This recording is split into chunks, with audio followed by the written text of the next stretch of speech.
Hi കൂട്ടുകാരെ, നമസ്കാരം. ഇപ്പം ഞങ്ങൾ ഹൈദരാബാദിൽ തന്നെ നിൽക്കുവാണ്. ഹൈദരാബാദിൽ നാംപള്ളി റെയിൽവേ സ്റ്റേഷന് ഫ്രണ്ടിൽ നോക്കിക്കേ, എപ്പോഴും ഇത് കുറേ വർഷങ്ങളായിട്ടുള്ളതാണ്. പ്രാവുകൾ വരും. പ്രാവുകൾക്ക് നമ്മൾ തീറ്റ കൊടുക്കാൻ പറ്റും. ദൈവക്കുട്ടി അവിടെ സൈഡിൽ തന്നെ ആൾക്കാർ ഈ പ്രാവിൻ്റെ തീറ്റ വിൽക്കുന്നുണ്ട്. നമുക്കത് വാങ്ങിച്ച് നമുക്കത് ഫീഡ് ചെയ്യാൻ പറ്റും പ്രാവുകൾക്ക്. ഇമ്മക്കുട്ടി കുറേ പ്രാവശ്യം വാങ്ങിച്ച് അവൾക്ക് ഭയങ്കര സന്തോഷമായിരുന്നു. പ്രാവുകൾക്ക് തീറ്റ കൊടുത്തു. ഇങ്ങനെ ഭയങ്കര നമുക്കൊരു മനസ്സിന് നല്ലൊരു സന്തോഷവും സമാധാനവും കിട്ടും എന്ന പോലെ എനിക്ക് ഫീൽ ചെയ്തു.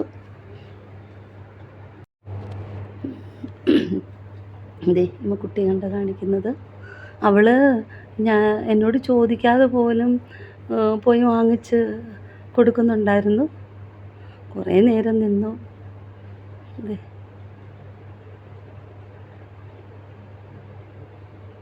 ഇടയ്ക്ക് പ്രാവുകളെല്ലാം കൂടെ ഒന്നിച്ച് പറന്ന് പൊങ്ങും. അത് കാണുമ്പോൾ ഇമ്മക്കുട്ടിക്ക് പേടിയാവും, തിരിച്ചോടിപ്പോരും. ചിലപ്പോൾ ഇതെന്താണോ നമ്മുടെ കയ്യിലോട്ട് വന്നില്ല, നമ്മൾ കയ്യിലിങ്ങനെ തീറ്റ പിടിക്കുവാണെങ്കിൽ അത് നമ്മുടെ കയ്യിലോട്ട് വന്ന് കയ്യിൽ നിന്ന് കൊത്തിയെടുക്കും. പക്ഷേ എന്തോ ഇത് ഞങ്ങളുടെ അടുത്തേക്ക് വന്നില്ല. കുട്ടി കൊടുക്കുന്നു. അങ്ങ് പുറകോട്ട് മാറി മാറി വരുന്നു. ഉണ്ടോ, തിരിച്ച് ഓടിപ്പോവും. അത് അടുത്തോട്ട് വരുമ്പോൾ ഇമ്മക്കുട്ടി പുറകിലോട്ട് മാറും.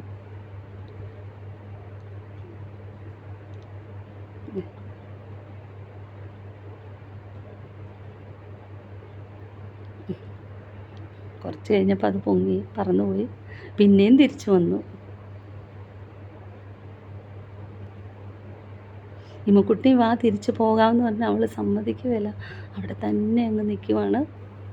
അവൾ ശരിക്കും നന്നായിട്ട് എൻജോയ് ചെയ്തു.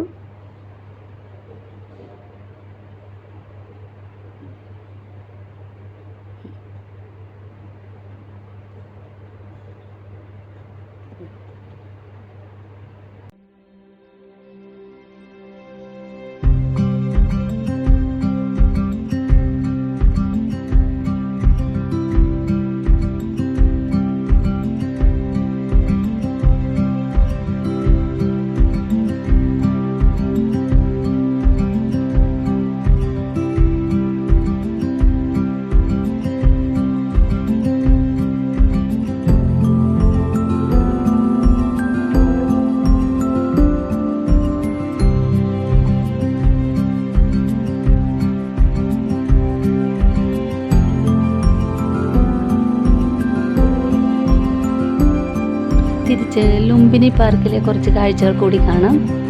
ഇത് നമ്മുടെ സെക്രട്ടേറിയറ്റ്. നല്ല ഭംഗിയുണ്ട്. വെള്ളമായിട്ട് വെളിയിലാണെങ്കിൽ നല്ല ഗാർഡനും ഒക്കെ ആയിട്ടുള്ള നല്ല മനോഹരമായ കാഴ്ച. നമുക്കവിടെ എൻട്രൻസ് ഇല്ലെന്നാണ് തോന്നുന്നു. അതെങ്ങനെയാണെന്ന് എനിക്കറിയത്തില്ല.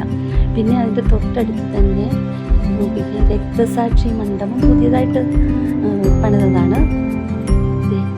നോക്കിക്കേ, ഇത് ഓപ്പൺ ആയില്ല കേട്ടോ. ഇത് നമുക്ക് ഉള്ളിലേക്ക് കയറാൻ പറ്റില്ല. നോക്കിയത് നല്ല രസമുണ്ടായിരുന്നതാണ്. ഇത് ലുംബിനി പാർക്കിനോട് തൊട്ടടുത്ത് തന്നെയാണ്.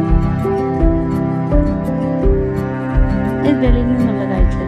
അടുത്ത ഇമ്മക്കുട്ടി ലുംബിനി പാർക്കിൽ അവൾ കുറച്ച് റൈഡ്സിലൊക്കെ കയറി. അത് നമുക്ക് കാണാം.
ശരിക്കും നന്നായിട്ട് ആസ്വദിച്ചു.